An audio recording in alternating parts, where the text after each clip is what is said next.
மதச்சார்பற்ற முற்போக்கு கூட்டணி சார்பில் ஆண்டிப்பட்டி அருகே 17ஆம் தேதி இரவு 7 மணி அளவில் நடந்த கூட்டத்தில் நெருப்போடு போராடி வென்றுள்ளோம்.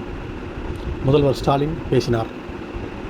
நடைபெறவுள்ள சட்டமன்ற பொதுத் தேர்தலை முன்னிட்டு முதல்வர் ஸ்டாலின் தனது 6ஆம் கட்ட பிரச்சார பயணமாக தேனி மாவட்டம் ஆண்டிப்பட்டி அருகே நடந்த மதச்சார்பற்ற முற்போக்கு கூட்டணி கட்சி சார்பில் நடைபெற்ற பொதுக்கூட்டத்தில் கலந்து கொண்டு தேனி மாவட்டத்தில் போடிநாயக்கனூர் சட்டமன்ற தொகுதி திமுக வேட்பாளர் ஓ பன்னீர்செல்வம், ஆண்டிப்பட்டி சட்டமன்ற தொகுதி திமுக வேட்பாளர் மகாராஜன், கம்பம் சட்டமன்ற தொகுதி திமுக வேட்பாளர் ராமகிருஷ்ணன் மற்றும் பெரியகுளம் சட்டமன்ற தனி தொகுதியில் திமுக கூட்டணி கட்சி சார்பில் போட்டியிடும் விடுதலை சிறுத்தைகள் கட்சியின் வேட்பாளர் சக்திவேல் உள்ளிட்டோரை அறிமுகம் செய்து வைத்து பேசுகையில், நாடாளுமன்றத்தில் அறிமுகப்படுத்தப்பட்ட தொகுதி மறுவரை மகளிர் மசோதா, யூனியன் பிரதேசம் சம்பந்தப்பட்ட மசோதாக்கள் தோல்வியடைந்துள்ளது. நாம் நெருப்போடு போராடி வென்றுள்ளோம் என்று பேசினார். மேலும் டெல்லியா தமிழ்நாடா வெற்றி பெறப்போவது என்றும், தமிழ்நாடு தற்போது கண்டுள்ள வளர்ச்சி மேலும் வலுப்பெற மதச்சார்பற்ற முற்போக்கு கூட்டணி கட்சிக்கு வாக்களித்து 200க்கும் மேற்பட்ட தொகுதிகளை வெற்றி பெற பொதுமக்கள் ஒத்துழைப்பு வழங்க வேண்டும் என்று பேசினார். நான் தேனி மாவட்டத்திற்கு வந்திருக்கிறேன். இன்றைக்கு நாம் எதிர்கொண்டிருப்பது தேர்தல் களம் மட்டுமல்ல, போர்க்களம். நம்முடைய குரல் நாடாளுமன்றத்தில் ஒழிக்கக்கூடாதுன்னு சதி வேலையை செஞ்சிருக்காங்க. இந்தியாவில் குறிப்பிட்ட சில மாநிலங்களில் மதவெறியை வளர்த்து அதன் மூலமா இந்த நாட்டை ஆள்வதற்கு பாசிச பாஜக செஞ்சிருக்கக்கூடிய சூழ்ச்சிதான் தொகுதி மறுவரையறை. தென் மாநிலங்களில் தேர்தல் என்பது வெறும் சம்பிரதாயம் தான்.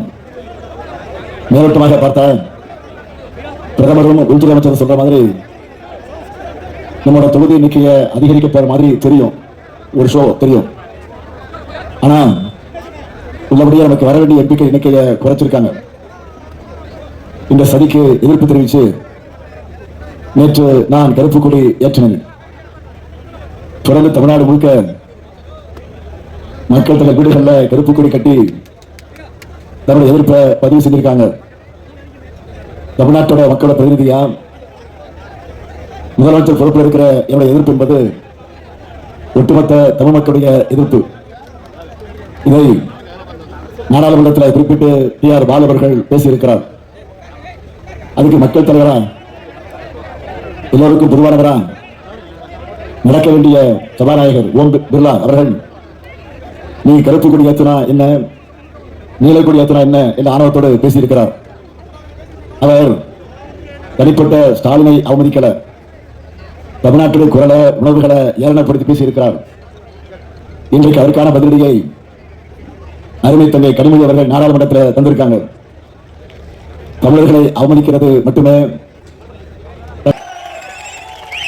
நம்முடைய பெருமதிப்பிற்குரிய சகோதரர் ஓபிஎஸ் என்று எல்லாராலும் அழைக்கப்படக்கூடிய ஓ பன்னீர்செல்வம் அவர்கள், நம்முடைய அன்புக்குரிய ஓபிஎஸ் அவர்களுக்கு அறிமுகம் தேவையா?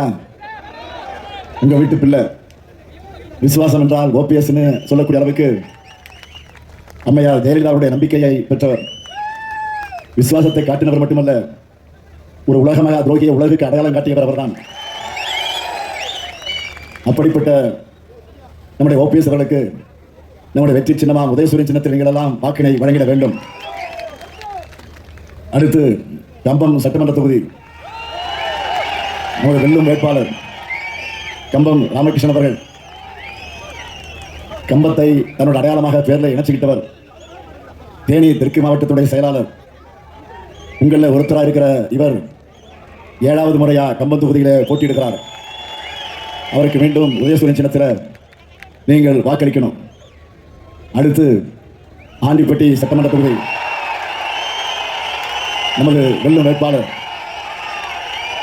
மகாராஜன் அவர்கள், ஆண்டிப்பட்டி ஊராட்சி ஒன்றிய தலைவராக இருந்தவர். கடந்த 2 முறையா உங்க எம்எல்ஏவா சிறப்பாக பணியாற்றியவர். இப்பொழுது 3வது முறையாக களம் வருகிறார். மகாராஜனுக்கு மீண்டும் உதயசூரியன் சின்னத்தில் வாக்களிக்கணும். அடுத்து பெரியகுளம் சட்டமன்ற தொகுதி நமது வெல்லும் வேட்பாளர் விடுதலை சிறுத்தை கட்சியை சார்ந்த சக்திவேல் என்கிற ஆற்றல் அரசு அவர்கள், கொள்கை உறவா உடனிருக்கும் எழுச்சி தமிழர் அன்பு சகோதரர் தொல் திருமாவளவன் அவருடைய ஆதரவை பெற்ற வேட்பாளர்.